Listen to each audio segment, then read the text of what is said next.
Dans cette vidéo, je vais répondre aux 11 questions qu'on me pose le plus sur les challenges. Ces derniers mois, j'ai échangé avec énormément d'infopreneurs qui voulaient lancer un challenge ou qui avaient déjà un challenge, et de façon plus globale avec tout l'écosystème qui gravite autour du challenge, donc les agences de closing qui s'occupent du Discord, de la modération, de la data. Et tout ça, ça m'a donné un bon benchmark de ce qui fonctionne, ce qui fonctionne pas, mais aussi surtout de toutes les questions que peuvent se poser les infopreneurs sur ce sujet. Et donc, dans cette vidéo, je vais répondre à plusieurs questions. Je vous donne quelques exemples. Donc, quelles sont les différences fondamentales entre un webinaire et un challenge? Je repars de ça parce que le webinaire, c'est un tunnel qui est assez connu, donc c'est une bonne base pour démarrer. On verra quel est le budget minimum en publicité pour que ce soit pertinent de faire un challenge et quel ROS on peut espérer. Est-ce qu'il faut faire des challenges de 3 jours ou 5 jours? Comment structurer le contenu sur J1, J2, J3, J4, J5 et même si on fait un jour bonus? Et puis aussi, comment choisir les invités? Donc ça, c'est qu'un extrait de quelques questions qu'on va aborder dans cette vidéo. Et donc l'objectif de la vidéo est assez simple, c'est de vous apporter un maximum de clarté sur le challenge. Avant de commencer, je suis David Varol, le fondateur d'une agence marketing qui est spécialisée en webinaire et en challenge. On a accompagné plus de 30 infopreneurs dans toutes les niches et pour vous donner un chiffre, là en 2025, on a dépensé plus d'1 million d'euros en ads pour scaler nos clients. Et si vous voulez parler de votre projet de challenge, vous pouvez m'écrire sur Instagram @IamDavidVarol et je me ferai un plaisir de vous partager des recos dans votre projet. Ok, donc on va démarrer la vidéo. C'est une vidéo où je me suis listé donc du coup les 11 questions et des bullet points.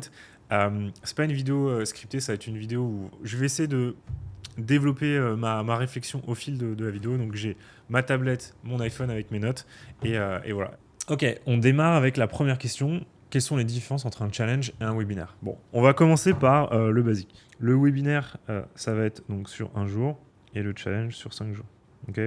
Premier point, ça va être la durée de l'événement. Ici, imaginons que le live dure 4 heures, on va être sur 4 heures, et ici, on va être sur 20 heures. Quel est l'impact de ça? Je ne vous refais pas tout ce qu'on entend de plus en plus maintenant, c'est qu'il y a une crise de confiance sur le marché de l'infoprenariat, les gens sont de plus en plus méfiants, etc. etc. Si un prospect, au lieu de passer 4 heures avec vous, passe 20 heures, mécaniquement, ça va créer de la confiance, créer du lien avec vous, etc. etc. Ça, c'est le premier point, alors, finalement, qui est assez clé, même avant de parler des autres éléments. Juste le fait qu'un prospect passe plus de temps, c'est une super bonne chose. C'est comme si un prospect, avant d'arriver en rendez-vous avec vous, il a regardé une vidéo YouTube de 10 minutes ou il a regardé 30 heures de vidéo YouTube. Forcément, voilà, vous savez l'impact que ça. Donc ça, c'est le premier point. Le deuxième point, c'est que tout le long de l'événement, il va y avoir une communauté. Donc cette communauté, aujourd'hui, elle prend principalement la forme d'une communauté Discord. Et l'intérêt, c'est que ça va... En fait, on va inciter les gens à aller sur le groupe Discord. Ça va augmenter le taux de participation parce que ça nous fait un canal de plus de communication avec eux. Mais surtout, ils vont pouvoir goûter un petit peu à l'accompagnement et à la communauté. Souvent, la communauté, c'est un truc qu'on vend, peu importe le programme qu'on propose. Et dans la communauté, ils vont à la fois pouvoir interagir avec d'autres membres, ils vont pouvoir voir les coachs, on va pouvoir les motiver, etc. Et surtout, pour moi, le levier le plus important, c'est que entre chacun des jours, on va proposer des exercices. Pour moi, c'est ça qui fait l'impact du challenge. On prend un exemple concret. Imaginons que vous aidiez, votre mécanisme, c'est faire de la prospection sur LinkedIn. Okay, on pourrait avoir par exemple J1, l'exercice, c'est tu vas faire ton listing de 20 prospects. Okay, J2, tu vas rédiger un message type. J3, on va envoyer les messages. Okay, et je sais pas, par exemple J5, on va faire le follow-up. Et J5, qu'est-ce qu'on peut faire? Structure d'un appel de closing, par exemple. Je fais en live. Imaginons qu'on ait ce programme-là, on ait tous ces exercices-là. Là, la puissance, c'est que là, sur J3, ici, on va être sur une zone qui va être très intéressante. C'est que le prospect va envoyer les messages et potentiellement, il va avoir une réponse d'un prospect. C'est quoi l'impact de ça? Il va croire du coup au mécanisme et ça, c'est un des points les plus importants. C'est vraiment la base du marketing avant d'acheter un programme, même si je pense que vous êtes la personne la plus sérieuse, la plus compétente, etc., etc. Mais si je ne crois pas au mécanisme, je vais pas aller, je vais pas prendre un accompagnant pour aller sur LinkedIn si je pense que c'est Instagram le meilleur canal. Ok, donc il va pouvoir croire au mécanisme parce qu'il a des premiers résultats. Il va avoir l'émotion, l'excitation d'avoir des résultats. Et surtout, il va aussi prendre confiance en lui. Et c'est important aussi, la confiance en soi. C'est-à-dire que le prospect va dire oui, je suis capable. En fait, je pensais que c'était compliqué d'envoyer des messages, je pensais que c'était compliqué de faire un appel de closing. Comme il va faire l'exercice lui-même, bah, il va se rendre compte que finalement, c'est pas si compliqué que ça. Et donc, en fait, on va casser deux des plus grands blocages pour rejoindre l'accompagnement. En gros, en synthèse, les grandes différences, si je simplifie, c'est qu'on passe de 1 jour à 5 jours, donc on passe plus de 20 heures avec le prospect, on a une communauté et on a des exercices. Question 2, quel est le taux de conversion en webinaire versus un challenge? Alors, moi, il y a un indicateur que j'aime bien regarder, c'est le CA par inscrit. Ça nous permet d'avoir quelque chose d'assez généraliste et en début de funnel. Donc, en gros, on peut aller multiplier par 3 cet indicateur-là sur un tunnel challenge. Je vous donne un exemple très concret. Imaginons que vous ayez un CPL à 5 € et que du coup vous générez 15 € de CA. Imaginons qu'aujourd'hui ce soit votre réalité avec un tunnel Webi. Demain, ne serait-ce que vous augmentez, vous faites x2 sur votre CA par inscrit, bah en fait, là, l'idée, c'est qu'on n'est plus obligé de dépenser, de se limiter à 5 € le CPL. On peut augmenter à 10 € par exemple. Ce qui va être magnifique là-dedans, c'est que le sous-jacent de ça, c'est que en passant de 5 à 10 €, bah, peut-être que en gros, le budget ads, on va peut-être pouvoir le multiplier par 3, par 4, etc. Ça va dépendre de la niche et de plein de choses. Mais du coup, comme on génère beaucoup plus de CA par inscrit, on peut se permettre des CPL plus importants, on peut dépenser beaucoup plus et du coup aller prendre des grosses parts de marché. C'est là vraiment pourquoi en fait on arrive à scaler autant des challenges. Et si on rentre un peu plus dans le détail, si je reviens à mon exemple avec le nombre de jours, si par exemple vous proposez du rendez-vous, bah, sur le Webi, voilà, vous poussez le rendez-vous ici. Sauf qu'en fait, sur le challenge, on va pousser le rendez-vous ici, ici, ici, ici, ici, et encore après, si on fait un jour. Donc, bah, forcément, en fait, si ici, par exemple, vous étiez à 20% de prise de rendez-vous, bah, ici, on va être à 40% minimum. Donc, on va pouvoir faire jusqu'à x2 sur le taux de prise de rendez-vous. Donc, on va générer plus de rendez-vous. Et après, le deuxième point, bah, c'est est-ce que ça a un impact sur le taux de closing ou pas. Sur un challenge, on va avoir un double effet. C'est-à-dire que comme on va avoir des gros...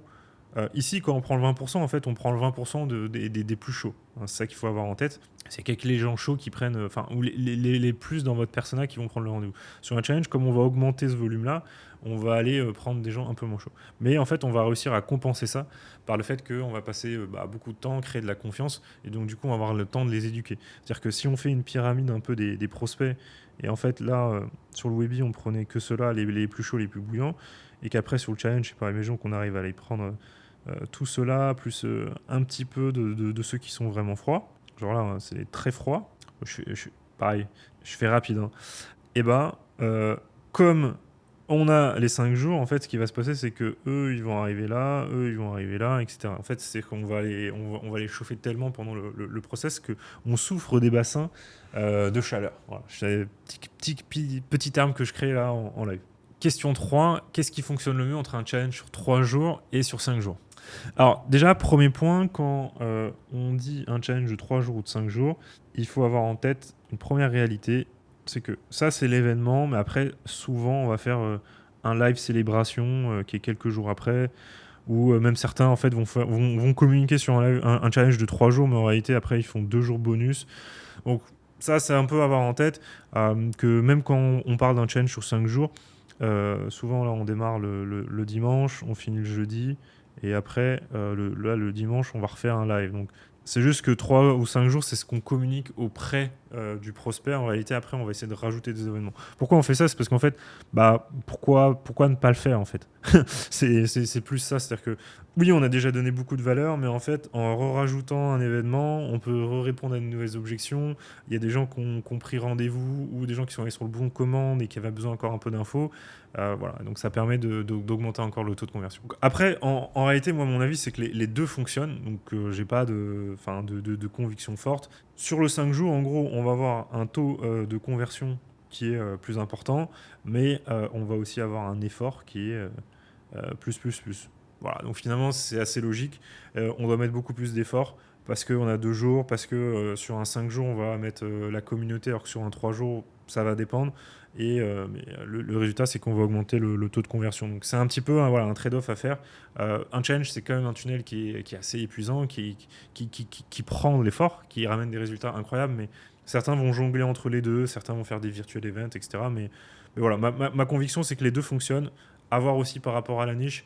Plus on est sur une niche qui est déjà très éduquée ou qui a déjà vu beaucoup de choses, on va essayer de réduire le format. Voilà, donc ça, c'est après un petit peu adapté en fonction des niches. Question 4, quel est le budget ads minimum pour un challenge? Alors, ça, c'est une question qu'on me pose beaucoup.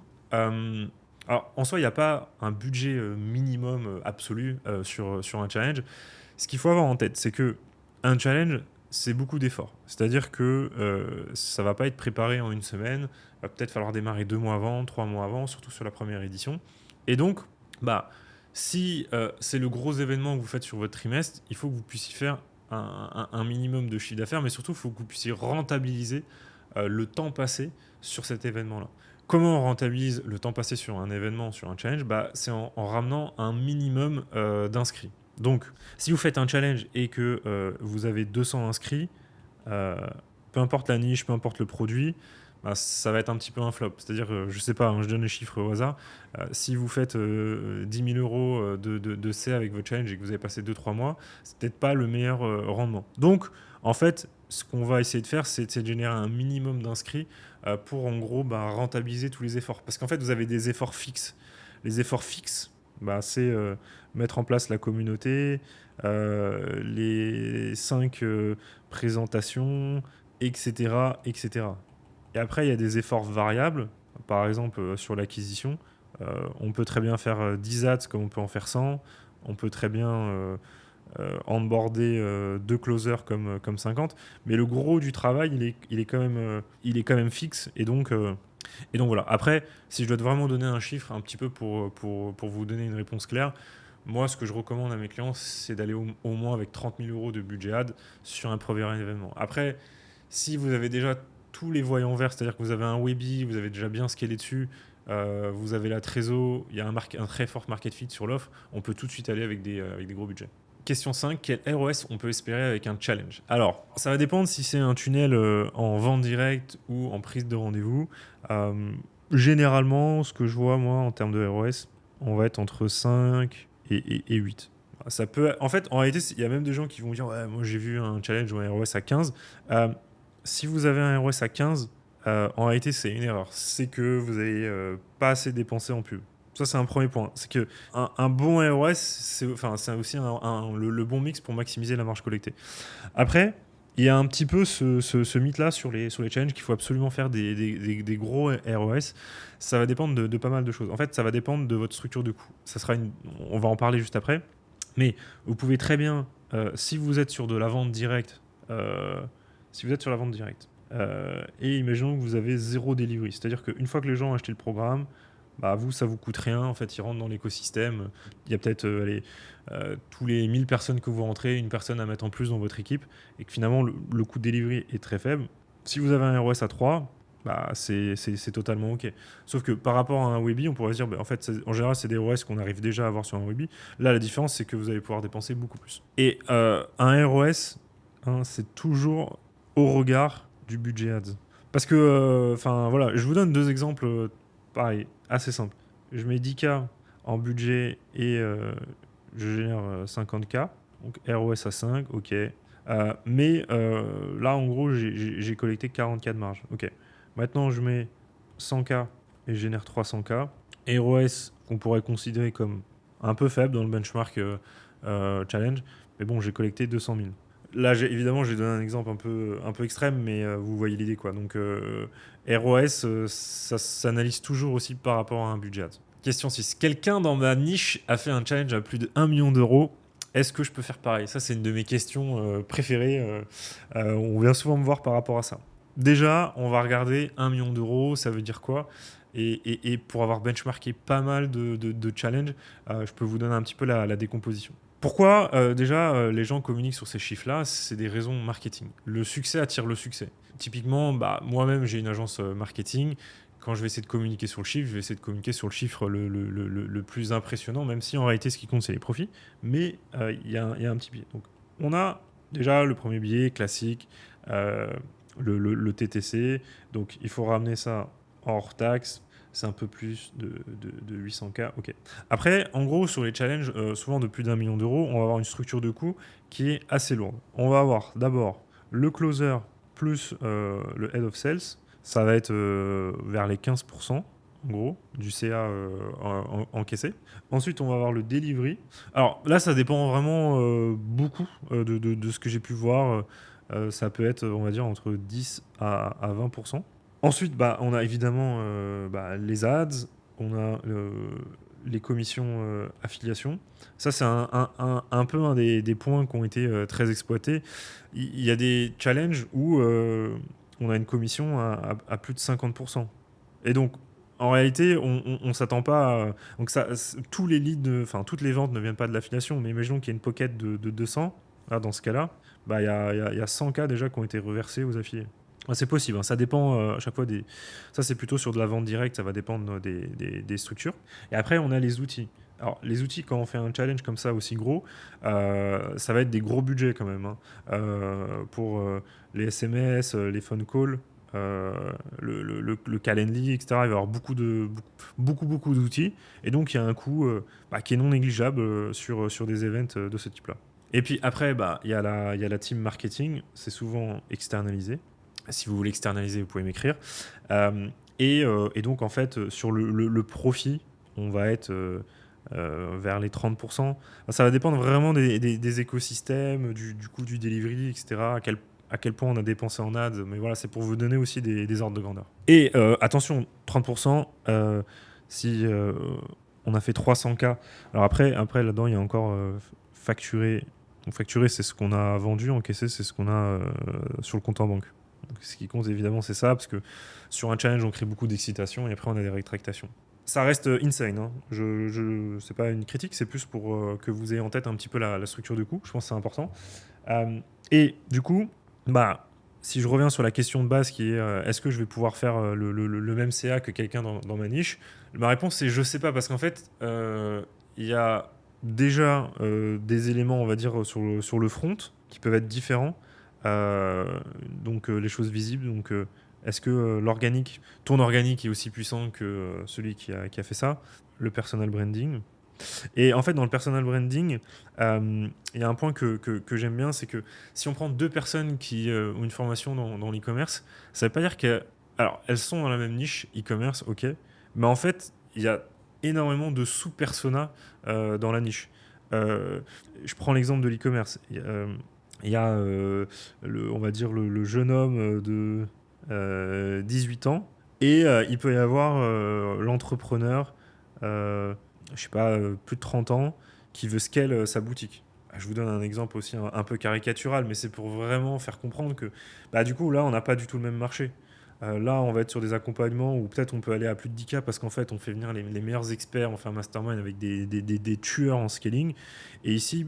et forcément, ils ont aussi plus de pouvoir d'achat, ils ont plus de levier. C'est-à-dire que lui, s'il fait 50K par mois et que tu lui fais faire plus 10% de profit, en 2 mois, il a rentabilisé son accompagnement. Alors que forcément, celui qui démarre, qui a rien, et qui a moins d'argent, ça va être le moins le cas. Donc là, on va peut-être être sur une structure de coût à 990 €. Pareil, je simplifie, mais c'est important. Et après, on a le back-end. Donc ça, c'est des choses qu'on ne peut pas trop savoir sans rentrer le nez dedans. La base email, ça c'est vraiment un des points, c'est tout bête, hein, mais est-ce que le concurrent il a une base email 50 fois plus grande ou pas? Est-ce qu'il a une team de A-players? Est-ce qu'il a des super closers si on est sur du closing? Donc voilà, en synthèse, si quelqu'un a fait un gros score sur ta niche, c'est plutôt un bon signe, mais il y a énormément de facteurs qui font que on peut pas être sûr à 100%. Par contre, en prenant un petit peu tous les critères que je viens de montrer, on peut essayer d'un petit peu pondérer est-ce qu'on a des meilleurs indicateurs de notre côté ou pas, et ça peut nous donner un petit peu un benchmark. Le meilleur moyen, ça restera toujours de le tester et de voir jusqu'où on peut pousser le tunnel. Question 7, comment structurer le contenu d'un challenge? Alors, il y a pas mal de peur autour de ça, entre j'ai 5 jours, donc il faut que je puisse, il faut que j'ai des choses à raconter. Moi, j'ai un client qui a un Webi qui marche bien, il me dit, mais en fait, moi, si je raconte trop, je vais commencer à donner des secrets qui font que les gens vont plus me rejoindre dans l'accompagnement. Et j'ai besoin de garder quelques éléments, en fait, des biscuits qui font que les gens ont envie de me rejoindre. Et voilà, donc il y a un peu ce trade-off de qu'est-ce que je donne pour que les gens, l'événement soit suffisamment intéressant et en même temps, pas tout donner pour qu'ils aient envie de rejoindre l'accompagnement. Là, si je fais une structure assez simple, ce que je vous recommande, qui peut être une bonne base pour démarrer, on va mettre 5 jours comme ça. Sur J1, on va aller faire du mindset, croyances limitantes, je vais mettre juste CL, du storytelling. Surtout, on va convaincre sur le mécanisme unique. Alors, ça veut dire quoi ça ? Prenons l'exemple de Yomi, par exemple. Okay, donc, Yomi, vous le connaissez tous, il fait de l'e-commerce. La première étape pour Yomi, c'est convaincre que l'e-commerce, c'est la meilleure opportunité. Okay, et ensuite, dans un deuxième temps, c'est d'expliquer pourquoi Yomi est la meilleure personne pour t'accompagner sur l'e-commerce. Ses résultats, etc., ses coachs, voilà. Et ensuite, 3, pourquoi il faut le faire maintenant. Il ne faut pas le faire absolument maintenant, les gens ne le font pas. Okay, donc, ça, c'est ce qu'on appelle le mécanisme. Voilà. Le jour 1 veut convaincre du mécanisme unique. Pourquoi c'est une opportunité de dingue ? Pourquoi est-ce qu'il faut le faire ? Pourquoi est-ce qu'il faut le faire maintenant, etc., etc. Ok, donc ça, c'est le jour 1. Ensuite, du coup, je me décale un peu comme ça. Moi, si je vous fais un plan assez simple, imaginons que là, sur la méthode de Yomi, je ne sais pas, mais ça va être, par exemple, étape 1, sourcer le produit. Et en fait, je vais prendre les 3 étapes pour le jour 2, jour 3, jour 4. Je vais prendre les 3 étapes. Ok ?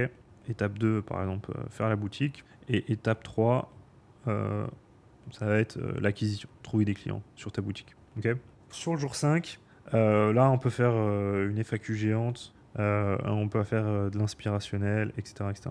Bon, voilà, ça c'est pour vous donner un peu les grandes lignes. Pourquoi ce fonctionnement il est assez efficace ? C'est que, en fait, sur le jour 1, notre objectif c'est de convaincre les gens de rester sur tout l'événement et que le mécanisme fonctionne super bien. Ensuite, on déroule assez logiquement le plan. Donc, il y a vraiment une chronologie, les gens passent d'une étape à l'autre. Ça permet aussi qu'ils puissent... en fait, ça permet d'arriver logiquement vers la vente. Parce qu'en fait, dans la vente, on va dire, voilà, j'ai 3 modules, module 1, module 2, module 3. Et en fait, c'est parfaitement logique avec tout ce qu'on a pris le temps d'éduquer par avant. Et enfin, le jour 5, FAQ inspirationnel. FAQ, ça va être super important. On veut vraiment reprendre toutes les objections et aller faire de l'inspirationnel. Là, en fait, l'idée, c'est de les projeter à 6 mois, à 1 an, sur en gros, je sais pas, par exemple, j'ai une boutique e-commerce. Après, qu'est-ce que je peux faire ? Je peux... je sais pas, acheter d'autres boutiques. Je peux, je sais pas, il y a pas mal de choses. On va essayer de les projeter comme ça avec des histoires très inspirantes. Question 8, comment choisir les invités dans un challenge ? En fait, il va y avoir 3 types d'invités. Et l'idée, ça va être de choisir le type d'invité en fonction des enjeux. Le premier, ça va être des invités qui vont avoir de la popularité, on va dire. Et eux, ils vont nous aider à ramener du monde. On va voir le profil 2 qui a une expertise complémentaire. Et donc là, on va aller chercher de l'expertise, de la profondeur. Donc par exemple, je sais pas, vous apprenez à scaler un business avec Insta. Expertise complémentaire, ça peut être faire venir quelqu'un qui est spécialisé dans le mindset. Parce qu'en réalité, entreprendre sur Insta, il y va y avoir peut-être beaucoup de sujets de mindset face à la caméra, même de manière plus globale pour pouvoir avancer dans sa carrière. Et 3, ça va être les histoires inspirantes. Ça va nous permettre d'augmenter la conversion.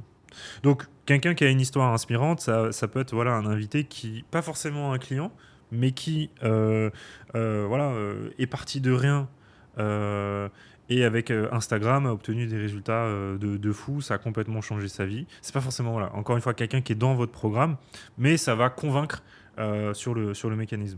Donc, il y a vraiment les 3 sujets qui se regroupent. Généralement, ce qu'on voit sur le marché, c'est que le but de l'invité, ça va plutôt être d'aller chercher de la popularité, quelqu'un qui peut ramener du monde. Et il peut ramener du monde de 2 manières. En communiquant, en fait, finalement, sur ses réseaux. sur ses réseaux ou sur sa base email. Et le deuxième, c'est que sur la page d'opt-in, le fait que alors, on va visualiser vous êtes un triangle et cet invité est un autre triangle. Bah, en fait, ça peut baisser votre CPL. Alors pourquoi ça baisse le CPL? C'est parce que les gens vont voir votre pub. Ok. Donc là, on a en gros le watch time. Et après, ce qu'on va regarder, c'est le CTR. Si au début de la pub, ici, vous mettez quelqu'un de connu sur la niche, etc., bah, les gens vont être plus curieux. Donc ça va augmenter le watch time. Et ensuite, quand vous allez teaser les vêtements, bah, il va y avoir plus de clics. Les gens vont être plus intrigués. Et enfin, dans l'étape d'après, quand ils arrivent sur la page d'opt-in, ils vous voient vous et la personne. Ça va augmenter le taux d'opt-in. Tout ça, in fine, ça fait que, imaginons que si on met juste vous, vous avez un CPL à 10 euros, bah, peut-être qu'à ISO budget, ce CPL-là, il passe à 8 euros. Quand le CPL baisse, qu'est-ce qui se passe? Soit on fait plus de profit et du coup, génial. Soit on se dit, bah, ok, bah, en fait, je vais re-augmenter mon budget ad de sorte à revenir à 10 euros par CPL et donc du coup, je fais venir beaucoup plus de monde. Donc voilà. Moi, ce que je vous recommande, c'est d'essayer de mixer les trois par rapport et il faut que vous ayez de la clarté par rapport à ce qui vous bloque aujourd'hui. Moi, typiquement, je suis vraiment dans une posture d'expert. Donc, si je fais un challenge pour vendre mes accompagnements, je ne vais pas faire venir d'experts. Je vais plutôt faire venir quelqu'un de populaire, de connu qui va me ramener du monde. Question 9. À partir de quel jour on doit démarrer la vente dans un challenge? Alors, autant sur un Weeby, il y a un jour, donc on démarre à J1. Autant sur un challenge. Alors, qu'est-ce qu'on doit faire? Donc, on va avoir deux cas, hein, comme d'habitude. On va avoir la vente directe et ensuite on fera les rendez-vous. Quand on fait de la vente directe, on va la vente à partir de J3 et donc on va faire aussi sur J4, sur J5. En fait, pourquoi on démarre à J3 et pas à J1? C'est que en fait, sur J1, les gens ne sont pas encore assez chauds pour acheter le programme directement. Alors, on peut me dire, ouais, mais du coup, sur le Weeby, on le fait bien sur le premier jour.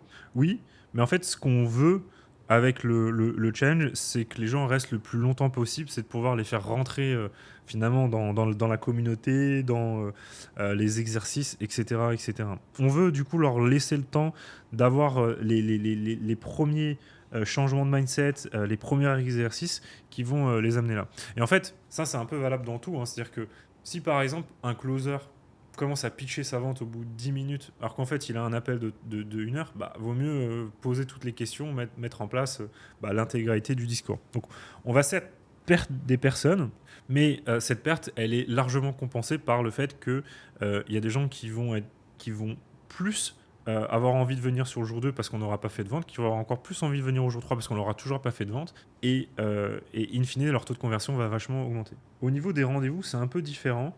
Pourquoi ? Parce que, déjà, voilà, on va le faire à partir de J1 et donc tous les jours.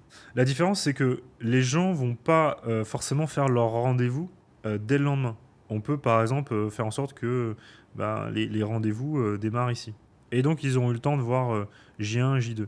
La différence, c'est que pour prendre un rendez-vous, c'est pas une décision qui est aussi forte que de faire un achat. Un rendez-vous, ça n'engage à rien, c'est gratuit, je peux très bien l'annuler. Les gens savent très bien qu'ils peuvent l'annuler, etc. Alors que un achat, c'est beaucoup plus contraignant. Donc, voici un petit peu les meilleures pratiques aujourd'hui. Moi aussi, ce que je recommande sur J1, c'est d'essayer de ne pas non plus trop survendre l'appel au début. Parce que, en fait, en poussant beaucoup ici, en fait, on va enlever des rendez-vous qu'on aurait pu avoir après. Et finalement, si les rendez-vous arrivent un peu plus après, on va avoir des taux de closing qui vont être plus importants. Question 10. Combien de temps ça prend de mettre en place un challenge? Alors, déjà, qu'est-ce qui prend le plus de temps dans un challenge? On a la partie slide, on va dire, puisque du coup, on va devoir faire 5 présentations. Donc, tous ceux qui ont déjà fait un webinaire savent à quel point déjà ça prend du temps de construire 100, 200 slides. Là, on multiplie ça par 5. Ensuite, on va avoir un sujet au niveau des ads. Si on veut pouvoir dépenser beaucoup, on va faire beaucoup d'ads. Donc, ça veut dire gros tournage, beaucoup de montage, des allers-retours, etc. Et ensuite, on va avoir je vais appeler plus largement l'humain. Voilà. les closers, les affiliés, les guests qu'on veut faire venir sur l'événement, tout ça, voilà, ça va prendre du temps. Moi, ma reco, c'est de démarrer 2 à 3 mois avant. Ça ne veut pas dire que ça va vous prendre 2 ou 3 mois, mais ça permet de valider pas mal de choses. Et puis, il y a des choses qu'on ne peut pas contracter dans le temps. Typiquement, si on va avoir des guests et qu'on veut qu'ils soient dispo à l'événement, les ads, il faut les scripter, il faut les tourner, les monter, les mettre en place. Il y a plein d'interlocuteurs différents. Donc voilà, il faut prévoir quand même un minimum de temps. Et si on travaille ensemble, nous, on a estimé que ça prend moins de 10 jours de travail. On en est plutôt à une moyenne de 6-7 jours. Mais voilà, pour vous donner un petit peu des ordres de grandeur qu'il faut anticiper sur ce type de moment si vous faites accompagner par une agence marketing. Et on arrive à la dernière question, la question 11, qui est une question bonus. Comment travailler du coup avec mon agence? Ça, c'est simple. Vous m'écrivez sur Instagram @IamDavidVarol. Que vous ayez envie de lancer un challenge pour que je puisse vous partager le playbook, vous partager un prévisionnel, ou si vous avez déjà un challenge et que vous voulez un audit, voilà, écrivez-moi. Ça sera un plaisir d'échanger, d'organiser un appel ou juste de se partager quelques messages sur Instagram. En tout cas, j'espère que vous avez kiffé cette vidéo. J'essaie de répondre de manière spontanée aux questions. Il y aura d'autres vidéos sur la chaîne où je vais rentrer plus en détail, plus en profondeur sur certains concepts. Si vous avez kiffé, mettez un commentaire, un like, partagez, et puis à la prochaine.